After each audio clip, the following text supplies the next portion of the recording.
Okie dokie, we're live. It's Friday, I'm sorry, Saturday afternoon. Welcome to the live. It's Maggie. Welcome to Nurse Training and Advocacy. Okay, I just wanted to make a couple of announcements today. Um, I was going to say that I spend time, preparing for these lives. Usually, I initially wanted to give like a chapter of each of my online course, and then some days I deviate from that, and some days I do something that I feel is more relevant, like today, talking about quiet quitting. But what I've come to realize is that there doesn't seem to be an interest in those lives. So I have decided I am going to keep the channel Nurse Training and Advocacy because I have some other training that I want to do. But in terms of coming every Saturday at 6 o'clock to talk to you about something, maybe to one person or two people, even though I truly appreciate those of you who do show up, but it's not a good use of my time. So I'm going to keep the channel. Whenever I have something, I'm going to come on and do it. But like next weekend, I'm going to be out of the country. So I'm not going to be frantically trying to find internet connection to come and do a live. So whenever something comes up and I feel it's important and I want to share it, I will. So the channel will remain, but we don't have to, you don't have to, what's the word I'm looking for, to log on or watch every Saturday. I will continue to talk to you all, but no more lives because there is no interest. So I am definitely not an influencer. Maybe my delivery, maybe the way I present things is not really appealing to folks, or the topics are not interesting. So I already know what I know. I'm retired, so I don't need to do anything that I feel is not going to be of value. So, if you have logged on, thank you so much. I'm so happy to see you. My name is Maggie. I'm a nurse practitioner. Hi, I see we have one viewer. And I'm a nurse practitioner. I've been doing nursing for 35 plus years. I've done everything from med surg, critical care. Done home care. And then my last two jobs, I was nursing supervisor for two different skilled nursing facility. Three people. That's excellent. And then I became a nurse practitioner. I did geropsychiatry. I was in those nursing homes taking care of your dementia patients, your schizo patients, your people who were just wandering and anxiety and giving you all kinds of fits. And I love that because I'm a gerontologist and I am gerontology certified through ANCC. So I love old people.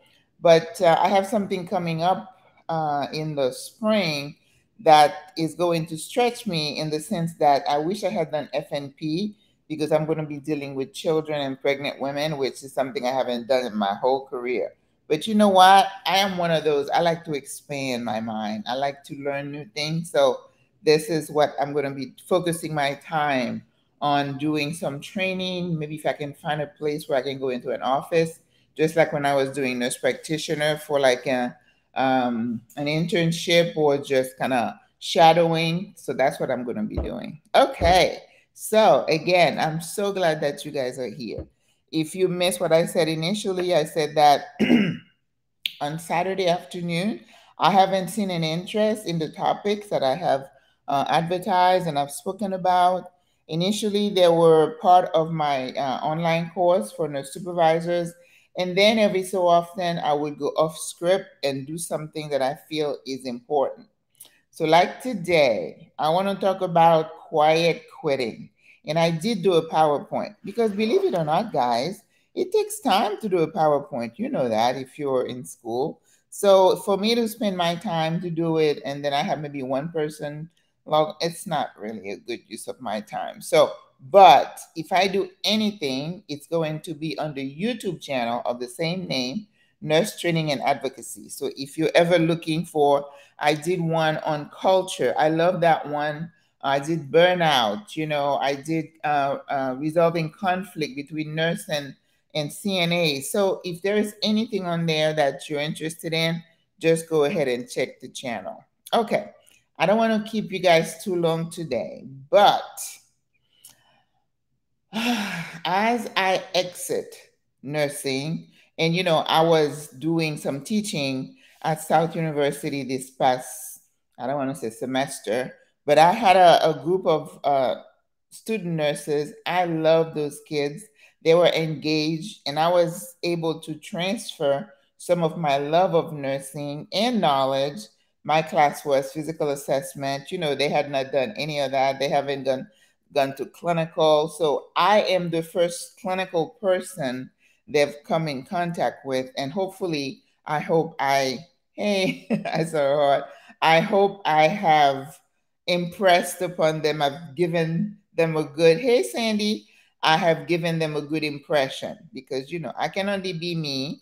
I've loved being a nurse. I love my patients. I love people. So, you know, hopefully they kind of taking a little bit of that to go forward. But I also try to tell the students to go into nursing with their eyes open because hey, Miss Sandy, a lot of times people go into a profession and they have stars in their eyes, and nursing is great. We used to be the most respected profession, not anymore. I don't believe we are. It used to be a profession that really fed your soul because you really had to be dedicated. It was not just about making money. It was a calling. It's still a calling, which is what Florence Nightingale had in mind. And hopefully we have continued her vision for what nursing is. But we all know with time, things have changed. Nursing has changed. The responsibilities, the scope of practice has broadened so that when somebody say they work in healthcare, it's like being a teacher. You're not just teaching. You're the social worker, you're the counselor, you're the psychiatrist, the psychologist. And I think I can say the same about nursing. When you go into nursing, you have to have a strong sense of who you are. You have to get your skills on point. You have to be able to deal with multiple critical situation. You have to be able to handle stress. You have to be able to put up with crummy bosses, and you have to be able to put up with really rude patients and their families. So it takes a multitude of skill, very broad skill set for you to be a good, strong nurse. So I try to tell the kids, without scaring them, that they are entering into uncharted waters and that they have got to hang on tight. If they can pass the first 6 months to a year, they're going to be able to make it. What we're finding now is that a lot of people are not even lasting 6 months. Okay, we had issues before with nursing, with shortages and all these things that I just mentioned. But then you throw COVID into the mix, right? And it seems like COVID was a major disruptor. And it's not that having disruption is a bad thing, because a lot of time this is how change occurs. Something major has to happen for somebody to say, oh, I better pay attention. Oh, maybe we need to look at how we're doing this. Maybe we need to do that. So this is what's been happening with COVID. In addition to long COVID, people like me and others suffering long effects of this deadly, nasty virus that just assaulted our bodies and mind. We're having issues in the workplace that are unprecedented. Even before COVID, we used to say, oh, these millennials, they're lazy. They don't think like we used to. They don't have any kind of, they don't appreciate their work.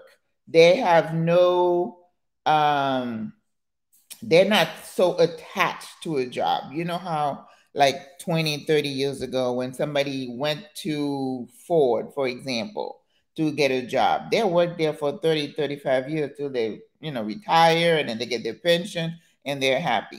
That started to change like in this 80s, where people were like, oh, I have options. No, no, no. Just because I take this job, it doesn't mean I'm going to be there for 30 years, because people always have their eyes looking around. So that had started to shift a little bit, right? And now we have COVID. There were certain things that we tried to do, like telehealth. I remember when I was doing home care in the 1990s, we had a little bit of telehealth, but it never really caught any traction. It was just like a few people are doing it there. They were throwing all kinds of incentives to you to do it, but it didn't catch on. And then COVID came, boom, we had no option. If you wanted to see your doctor, it was like, you can't come into my clinic and infect me with your COVID. I'm going to talk to you through the computer. So now it's become, it's okay, right? So sometimes a major disruption happens for good, but sometimes some of the consequences may not be so good. Because I am an optimist, I always look at the positive of everything that happens. You know, with COVID, people are like, oh my God, this is my sister this week. She's like, oh, you almost didn't make it. And I'm like, no, no, no. I wasn't that bad, because I saw the people who were not going to make it with COVID being on the ventilator and like 10 different drips. I was never in that situation, for which I am grateful. So I choose to look at the positive. Yeah, I had a little tachycardia, but I took care of that. Okay. So this is what we want to talk about right now, is that COVID, being a major disruptor, has created a shift in healthcare, not just in healthcare, in employment, in the workplace. People's minds started to shift, because we're like, nothing is a guarantee anymore. Why should we be killing ourselves in a job when something like COVID can just come and wipe you out? And next thing you know, you're 6 feet under, right? So people always starting to kind of question their life and how they're living this life that is not guaranteed. So I am going to go to the PowerPoint, and hopefully you guys are going to be able to see it. And I'm going to go in the corner there.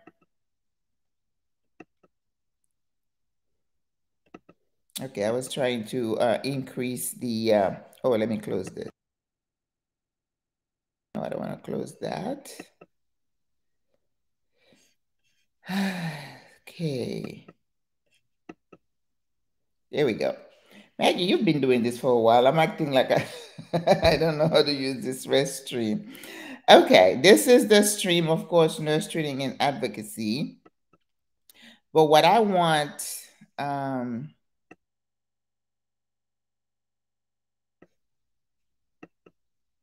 you go. What I wanted to talk about is quiet quitting.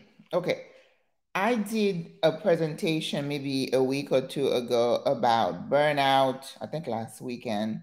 We talked about burnout and what it was, the different phases of burnout, and how people will start into a job with stars in their eyes. We call that the honeymoon phases. And then, like I said, COVID came and people started questioning how they are performing. Nursing homes, hospitals, the nursing shortage, which had been a major problem before, just got exacerbated 100 times. You know, we lost nurses, we lost doctors to COVID, we lost physical therapists, you know, EMTs. So people started to say, okay, we need to rethink how we are working.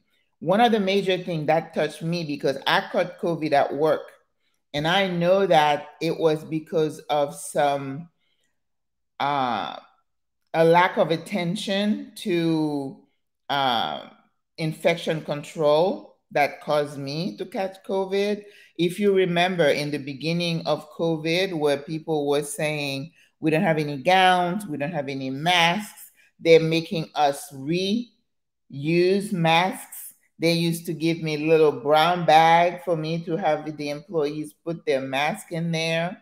and reuse them the next day with their name. Think about all that cross contamination, just kind of blows my mind in hindsight, looking back and say it was like sending us to the, to the wolves, just throwing us in there. And those of us are going to make it and some won't make it, because we lost somebody in my facility. She went in the ICU and actually died, right?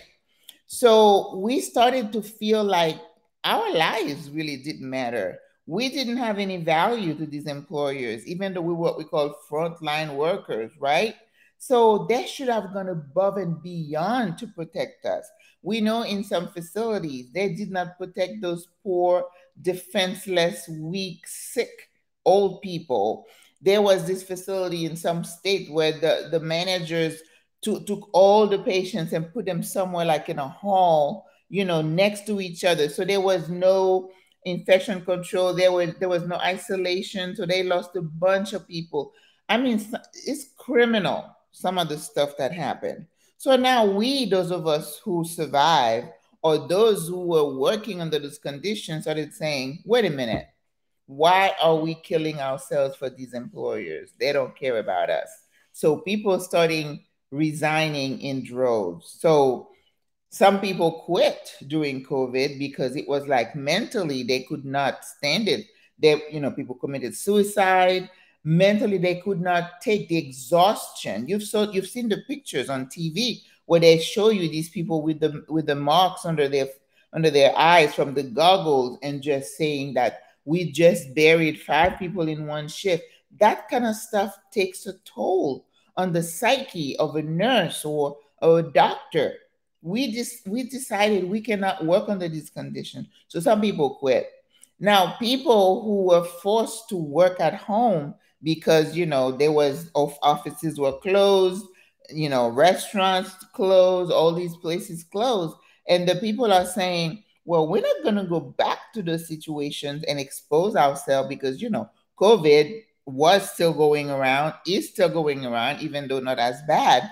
So people didn't go back to a lot of those jobs. Some nurses took like a sabbatical, which I encourage. When you feel like you're getting ready to burn out, step away, right? So a lot of the people who took sabbatical will say, I need a break, did not come back.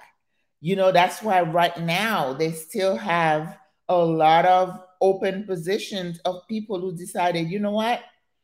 I'm either not going to go back to work, or I'm going to go find something else. So if you had a mom who was struggling to come to work, she's like, well, let me see how I can make it work on one income. Let my husband go to work and I'm going to stay home with the kids. So you have all these people together, and it shows like millions of people have quit. So that's what we call the great resignation, which is a word they use for COVID. It's COVID related. It's one of the after effect of COVID. So this one is called quiet quitting. So everybody was talking about the great resignation. Employers, if you work in a nursing home, people are saying, okay, what are we going to do? How are we going to fill this position? So now, if you work in a hospital, nursing home, travel nursing, everybody's a traveler now, making oogles of money. So now we're saying, how long are they going to be able to provide those salaries? Because I was getting things in the mail saying they were going to pay me $130 an hour. And I'm like, how can anybody afford that? When I had the cafe, the restaurant, when they were talking about $15 an hour, I was cringing, because I was like, it's going to be almost impossible to pay somebody that. Well, now with travelers in a nursing home, you need nurses to provide, to take care of patients. It's not one of those things where we're like, oh, maybe we'll make do, or we don't need 3 nurses on day shift, we'll do with one. So these employers don't have a choice but to hire those people. So now a lot of noises were being made that they were going to go to Congress and have Congress legislate, these staffing agencies are just, doing something criminal, charging all those fees. Well, you know what? There's something called, what do they call these people that go and ay, ay, ay, but the lobbyists. So these industries, they know what to do. Everything in America is about politics, right? It's who you know and who has the deepest purse. Okay. So once you have some lobbyists in Washington, whispering in some congressmen or senators' ears, that's how laws get passed, guys. If you didn't know that, now you know. And usually, if it affects one of those big wigs, a senator or congressman, it passes a lot faster than me going and complaining about a particular topic. So I knew that wasn't going to go anywhere. They started talking about it, and now all of a sudden I don't hear anything. We still have agencies in the facilities. They still have travel. So resignation in nursing home, in hospitals, lots of nurses are saying, I am not going to be working under those conditions. You are not going to make me work 80 hours a week. You're not going to discipline me if I say I'm not going to do it. Therefore, I quit and I'm going to travel. Because you have bunches of hospitals saying, come here, come here. We're going to throw a sign-on bonus. We're going to give you a place to stay, and we're going to pay for your travel. All these things become so attractive. So great resignation, those facilities are struggling. Okay. So now they start talking about quiet quitting. And I heard that earlier this week, and I'm like, what is quiet quitting? You either quit or you don't quit a job, right? Hang on. So the quiet quitting, the great resignation, employee disengagement, meaning employees are like, you get to a point, you so burn out, you don't care anymore. That's what that means, disengagement, right? So how are we affected by this quiet quitting? I already talked about the great resignation in another class, but I wanted to go a little bit more in depth into this one. Have you heard of the quiet quitting? This is a phenomenon that is on social media now. Everybody's talking about it. They know about the great resignation. Employers still have a lot of unfilled positions. People in nursing home tell you they have ads running. People don't even show up to apply for jobs anymore. You used to be able to say, okay, I'll interview this one, that one. Now, nobody even comes to the front door. I was in another program the other day, and the speaker was saying, if somebody comes and they apply, don't make them wait a week to hear from you, because in that week somebody else would have snatched that applicant. So they're like, HR, come on, chop chop, get your act together, right? But then again, these HR people now are being called to the floors where they don't have enough nurses to work, or CNAs. They're talking about administrators being in the kitchen cooking for people. It's insane. Some of the stuff going on in those facilities is not for sissies, let me tell you. So the great resignation, I talked about that before. It's related to COVID. We just talked about it. It's a new trend. It's a new attitude toward work. People are not thinking about work in the same way. Millions have quit already. And they were saying they're like 57 million more people said they're going to quit in the next 2 years. They're just planning their exit. Well, I am part of the million that have quit because I have retired. So that means I am part of the great resignation. People quit because they were burnt out. They quit because of unlawful, crazy work conditions. People are still working because they have crummy managers who don't give a whatever about them. And they're like, I put up with it before COVID, now no more, no mass. Okay. So employers are worried. It's like I'm sitting here thinking, if I were an employer, if I was an administrator in a nursing home right now, it's tough. You have DONs who have their work that they're responsible for, but they're on the cart like 3, 4 times a week. How are they going to be able to do their job? Every single day in those on those Facebook pages for nurses, I belong to like maybe 20, 25 of them. You hear the heart of these nurses. Some of them who are new saying, I don't know how much I can take. Some are saying, today was the last straw, like this nurse. I talked about moral injury last week. which is something that is really affecting nurses, because we go into nurses, we went into nursing to care for people. When the situation is so bad that you have one CNA for like 30 patients, this nurse said, it took me like 3 hours to pass my meds because they get interrupted, the phone call, the doctor, the PA, everybody's coming. She said, I saw 10 lights on the hall and only one CNA. How much can she do? And if you're going to work as a CNA, who's going to pass those meds? She said, I was crying because these patients needed to be changed. Somebody wanted to go back to bed. They're crying because they're reading the chair all day. And this nurse is saying, I can't take this anymore.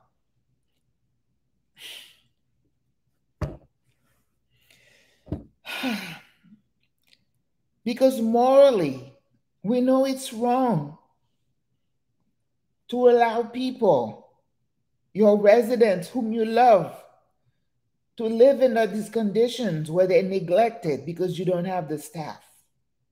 So they call that a state of moral injury. So, in addition to a nurse being overworked, she has to deal with that guilt, that mental guilt that says you're a crummy nurse because you're not taking care of your patients. Your patients are being neglected on your watch. And the moral injury comes in when you say, I know what I need to do, but I'm unable to do it because of conditions outside of my control. Okay? So that's the reason people are quitting too. So employers should be worried. So they're saying that they still have unfilled position. They have 83 applicants per 100 open positions. So that means you're always going to be in a shortfall. You're always going to be short, right? So is it a hype or is it a trend? Is this going to turn around? And I'm thinking, okay, we're paying agencies triple, quadruple their rates. Nurses, CNAs get used to that money. A lot of them say they don't want to go back to those facilities because, the politics, the management, the working conditions. They're like, I come in, I do my 8 hours, and I'm out of there.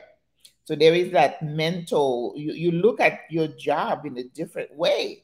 When you're an agency person or a traveler, you don't feel committed, or maybe that level of moral injury is not as intense because I'm just passing through. I'm just a traveler. And I believe that, and nothing against travelers because, we all have to make our money whichever way, but there is a different mindset on how you look at your workplace, your patients, your job. Okay? You could deny it, but I know it's true. All right. So, what is employee disengagement? Last week I talked about the burnout, and I think on one of the slides I put the different stages where you had stars in your eye, it was a honeymoon phase, then the stress started to get to you, then more stress, you become disengaged. You like, this is the last stage of burnout. It's like you becoming used to it and almost immune to it. What you're doing is saying, well, this is a new reality. I just have to deal with it, right? So, well, yeah, the light can be on, it doesn't stress you as much, right? Somebody falls, you're like, oh, okay, I'll do the paperwork. You start to lose your empathy. You start changing into somebody else and you become disengaged. Whereas the manager used to just pass and not pay you attention. In the beginning, it used to upset you. Now you're like, that's the new reality. That's what employee disengagement means. You get to a level, you're like, I just need to do my hours, get my paycheck, and leave. I don't want to get into the politics. You're not even involved in trying to solve anything. You totally disengaged. That's not a good place to be in a profession like nursing, right? So disengagement is the end product of habitual. Habitual means not, how we used to be, in a facility, you may have had a bad day or two last week. But when the bad day becomes the norms, the norm. When you start saying, oh, we used to have 5 CNAs, up now we only have 2. And it's like every day, that's the the norm. You can't put up all that stress on that poor CNA. She's only one human being. She can only do what she can. And people who are overworked, who feel dumped on, how you think she's going to act to that patient? Is she going to have empathy? Is she going to have a smile on her face? Isn't she going to burn out just like you? You better believe it. So these are the phases of burnout. That's how it starts with the honeymoon, onset of stress, chronic stress, burnout. Burnout means you just get to the point where your body says enough is enough, but you keep pushing through, you keep pushing through. And then the mental stress gets to you to the point where you disengage, you don't care anymore, and you start having physical and mental distress, epigastric headaches, palpitations. Some nurses have panic attacks. You know, they got to take their antacid before they come to work. And some of them maybe something different, something a little stronger, just so that they can make it. This nurse said she worked in an ICU. When she got to the unit and they told her she was having 4 patients, which is a lot for ICU, she said she had to go into the bathroom. She had a panic attack and she sat there for a good 30 minutes. She was breathing in her little brown bag to get, and to calm herself down. It's like she was having a session with herself before she could go and finish her work. And I'm like, okay, is she going to go back the next day? You see the anxiety? Some nurses saying they have such anxiety they cannot function. No job should cause you that much stress. So they're disengaging and they're quiet quitting. It's a mind shift. All right. So let's get to it. Quiet quitting. What is it? Like I said, it started to make the round on social media and in the news. So I want you to go, when you finish with this class, go Google quiet quitting and get an idea of what they're talking about. It is a shift. Put simply, quiet quitting is a trend. And we're going to say it's not a fad, it's a trend. Where employees say, wait a minute, I want to take a step back. And we're all doing that at this point, right? From the day-to-day grind, and we limit our work. Employees are saying, you know what? Employers don't care about me. I could die any minute. When the next COVID, the next virus comes through, I have no guarantee I'm going to make it. So I'm not going to work myself to death anymore. I'm only going to do whatever hours I'm supposed to work. No overtime. Don't call me. I call you. This is a mind shift. Okay? Now, this is different. In the 1980s and 1990s, it was all about productivity. It was about employees being engaged, and being engaged is like going above and beyond. You want your employer to recognize your effort. You want them to give you little buttons. They have cheers and chants. When you get started. I remember when I was doing Amway, they used to do that, right? You want to volunteer to be on this committee and that committee. If people, I know people like that, even in the facilities. If somebody doesn't show up, they ask her. She never says no. Oh yeah, I'll stay. Let me call my husband and tell her I'm going to be working. Constantly doing overtime, doing more and more and more. So now all of a sudden, that employee is saying, hold up. No, no more. I'm not doing that. So instead of just saying, you know what, I'm going to quit and go somewhere else, those employees are saying, the grass is not always greener on the other side. I'd rather stay with the mess that I know over here instead of starting another mess over there. And it's true. You can run from one facility to another and you're going to encounter the same kind of BS, somebody says. So you may decide to stay where you are, but you have to find a way to deal with it. And the way they're dealing with it is, okay, if I'm overworked, I don't have enough staff, I'm working short, but if I'm doing 312s, that's all I'm doing. Don't come to me and ask me to work any extra. I'm not working extra holidays, and I'm turning my phone off when I get home. How many times I read nurses saying, how can I tell my job to quit calling me when I'm home and my phone, they're asking me this, asking me to come to work. And I keep saying, girl, it's easy. Turn your phone off, put it somewhere else when you're at home. You can decide. Like me, my phone when I'm asleep is in the kitchen. I'm in my bedroom. I don't hear it. When I get up in the morning and I say, if you need me, it's important. You leave me a voicemail. Then I can decide to call you back. You don't need to respond to every single call because once you're off the clock, you've clocked out, your time is yours. When you need your vacation, take it. You need a staycation, take it. Don't allow a job to own you. I've been preaching that for so long, but now they're doing it on their own. Quitting. Nothing more, nothing less. No overtime, no going above and beyond. I don't want your little buttons. I don't need your little plaques. I don't need your little bonuses. I don't need anything. Let me do my work and leave. Now, I'm excited about that because I have been telling nurses for the longest time to say you need to take control of your own life.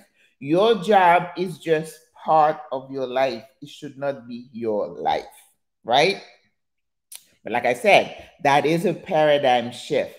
This is a different way of thinking. So, employers all just, they don't know what to do. Because when you have people who are disengaged and are just like, has a body and they're not emotionally attached to your facility, your work, that could be difficult. So with any trend, sometimes we go too far to the right or too far to the left. So we have to find a way to come to the happy medium. And I think employers, the burden is on you to create the environment where your employees are engaged. And Miss Sandy is watching. She knows what when I had my office, how we work. I worked hard to make sure we were all engaged, right? And that's why you were not so I was not so tight on. There was one girl who worked with me. She had kids and she needed to be off, pick up her kids. And I was like, yeah, sure. And another employee was upset with me. She's like, oh, you're letting her get away with this and this and that. You need to be a little more firm. And I'm like, I'm a human. She needed the time. How can I? She's a great employee, but she has those issues she's dealing with. And I think this is the thing. People, employers nowadays, they don't know how to be human. They look at their employees as little robots. And that's why they're quiet quitting. So if you're an employer right now, go do your homework because this is a whole different ball game. The notion of quiet quitting suggests a norm. So it's not like a trend. It's like this is it. This is this new reality where people have to perform extra, often undesirable tasks outside of their job description. So don't come and dump all your work on a coworker. She's gonna say, "Excuse me, my job description says I'm responsible for this, not this." So if you're an employer, a manager, supervisor, the tendency is going to be, well, I'm going to show her because she's not dependable. She doesn't care. She's not engaged. And that could make your life miserable. And this is where I would call my lawyers, even though I'm not fan of lawyers, I'm not fond of lawyers, but I think employees are going to need to know their rights. Because if you have such a thing as corporate bullying, that's what I call it, where people are going to let you have it because you didn't want to do extra overtime, because you didn't allow them to dump on you, then they're going to retaliate. They may say in their policies there is no retaliation, but if they're going to make your life difficult because you're sticking to this quiet quitting notion, be careful. Make sure you have some legal support so that if they start doing the bullying, you're like, excuse me, I noticed that this. I want you to know I'm trying to make sure I know my rights. Now, they may threaten to fire you, and again, that will be retaliation. So I'm saying, make sure you know your right, talk to the right people, so you don't let them bully you, because they will try. Some people will try. Okay? So if they ask you to perform extra, often undesirable tasks outside of your job description, and we're not doing that additional work, is considered a form of quitting. This is the paradigm shift where an employee is saying, you hired me to do this job. I'm going to do this job to the best of my ability, but do not ask me to do more. There's a guy from Shark Tank. I think I wrote his name, Kevin O'Leary. He looked in the camera and he says, if you're practicing quiet quitting, you're not working for me. What that tells me is that he expects and demands total allegiance. If an employee, there is another, it's an investment firm, I forgot the name. They had young, newly graduated kids. They were working them 60 hours a week, every single weekend. They had to have their phone on 24/7. If they don't answer their phone, they get dinged, they get demoted, they don't get bonuses. That is bullying. You are not treating the employee as a human being. Total allegiance should only be to God and the Almighty. No man deserves, no job deserves total allegiance. When I was a business owner, I knew my responsibility was 24/7. That was my choice. I never expected my employees to work like that, because that's not legal. You cannot do that. Okay? So quiet quitting means no more shenanigans. I'm not doing extra for this. I'm not doing this. I'm not doing that. I'm only doing what I'm supposed to do. So proud of them. So is this a trend, or is it going to stay? We don't know. Like I said, when you have a major disruptor like COVID, sometimes things shifts way to the left. We just have to find a way to come to the middle. I don't know what's happening behind closed doors to change that. I was teaching nursing. I know we're not putting out enough nurses to replace all the ones that are leaving. I don't have any say in how the work environment is going to be for my students. I don't know if they're going to be able to hang in there and learn the ropes. I was talking to this one about some physicians, below. She's like, I'm not going to let them talk to me like that. And I was like, hold up, girl, hold up. This is not how you're going to survive this new job. And so I worry about her, because her mentality is like, I'm not going to let her talk to me like that. That's not how you do it. All right. Employers are worried. Some say, well, you know what? If they're going to do this quiet quitting, like this guy O'Leary, they're not going to work for me.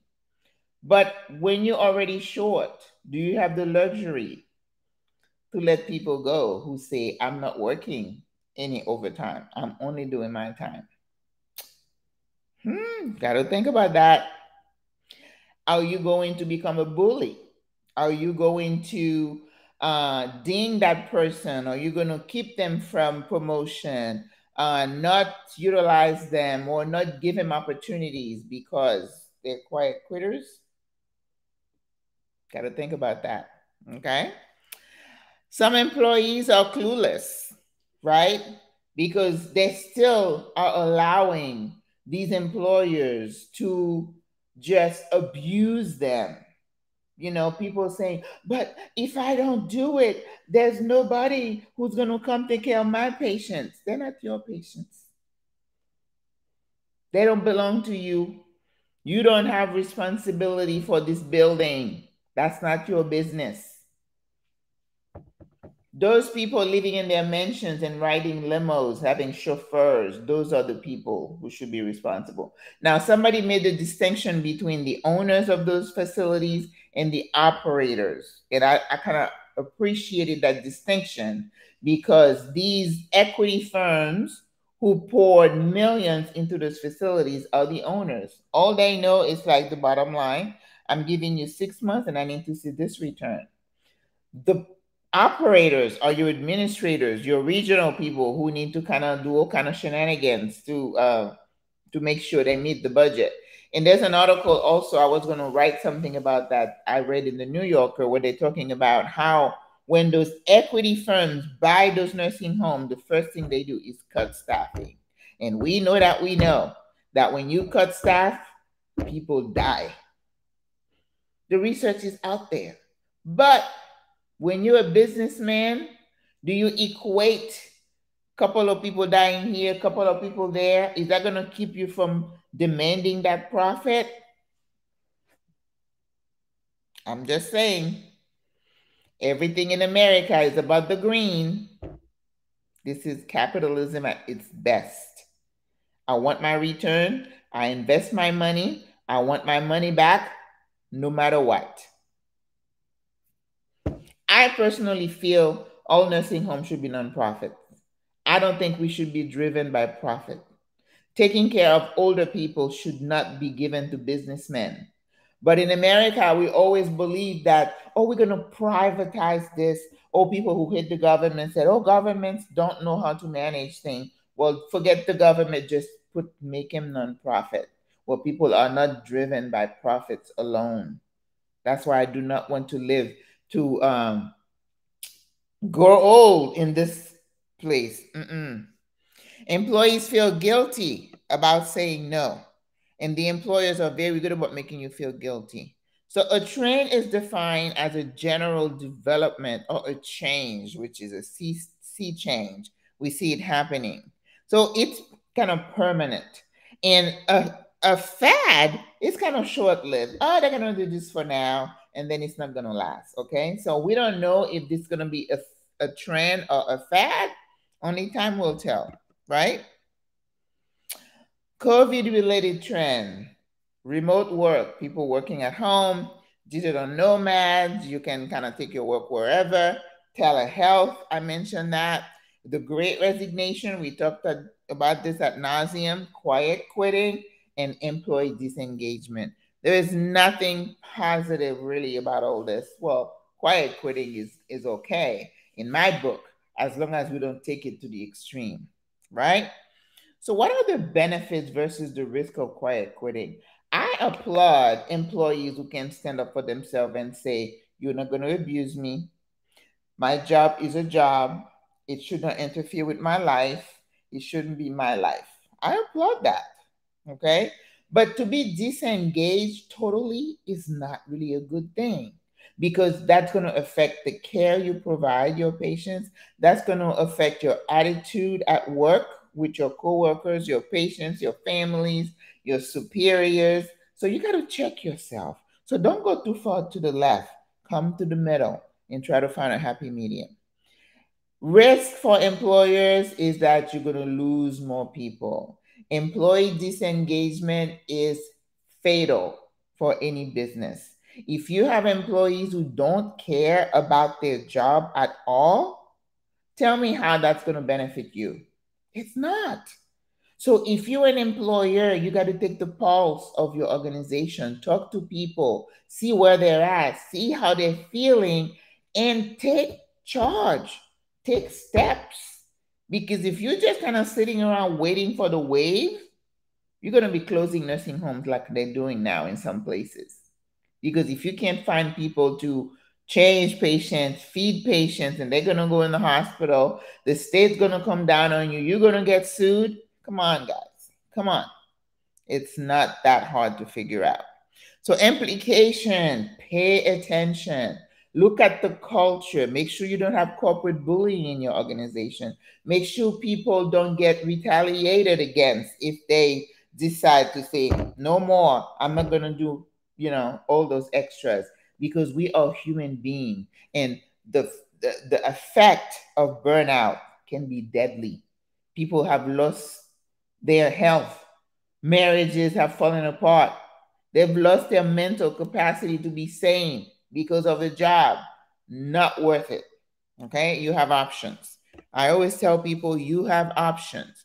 So go home and think about your job. Are you a quiet quitter? Are you disengaged? Or are you going to be part of the solution? What kind of employer do you have? Do they care about what's happening, about this new trend, this new reality? I tell you, some people are just totally clueless. Um, what is this one? It's about time. The danger of the extreme, right? For the quiet, there's something on top of. I can't read the top of this slide. Employers, pay attention to trends. Pay attention to culture. You know my favorite word. Don't coddle corporate bullying. Don't allow it in your facility. These too shall pass. Can be deadly too. You need to act. You can't be complacent. If you have a lot of money, infinite amount of money to keep paying agency people, more power to you. Then you don't need to listen to me. Okay? But I know that's not the case. Nurse training. So, guys, I was full of like negative news, but some good news too. I think for employers, for you and I, like when I quit this last job, it was like I tried to do certain things, but I had somebody who was like, it's my way or the highway. And I was like, you know what? I'm too old to be putting with this. I'm not driving over God's creation, and there is no change, and nobody wants to do anything. Therefore, I'm out. You can quit. And I remember, like I said before, I did a HR training, and this person said it's okay to fire people. Sometimes we as employers are afraid to let people go, even though nowadays I'm hearing the opposite. People are being fired for things that really are crazy. You know, there is no respect for people's time and skills. Communication is terrible. I don't know. I don't know. It's tough out there, you guys. I appreciate those of you who are hanging in there. Even though I'm not at the bedside, but I feel like I still care about what's happening. And, you know, if I didn't have planned to do something else, I would definitely continue teaching because I love that. And I would want to go back into the clinical area. They begged me to do that. So I was like, no, I can do it right now. Especially after having COVID, you're a little bit more careful where you go. So I hope you enjoy this, that you understand this paradigm shift from the point of the worker and also from the point of management. I hope they pay attention and that they take steps to understand what is going on so they can retain their employees and change their culture so that they can attract people. Because they see people who want to be nurses, believe it or not. But the quality of nurses and their experience when they come on as a new employee just breaks my heart. Some of the stories I'm reading about. So I don't know if anybody has any questions. Um, 53 minutes. Okay, that was a long one. Again, as I said, I realized that there wasn't a bunch of interest, so I'm not going to plan on doing those lives, but I will have, you know, some classes here and there, but I'm not going to commit myself because, you know, I want to be able to provide content that people appreciate. But if I don't see any interest, I got a lot of other things I can do with my time. So I enjoy being with you guys. As you know, I'm a talker and I'm passionate about these topics.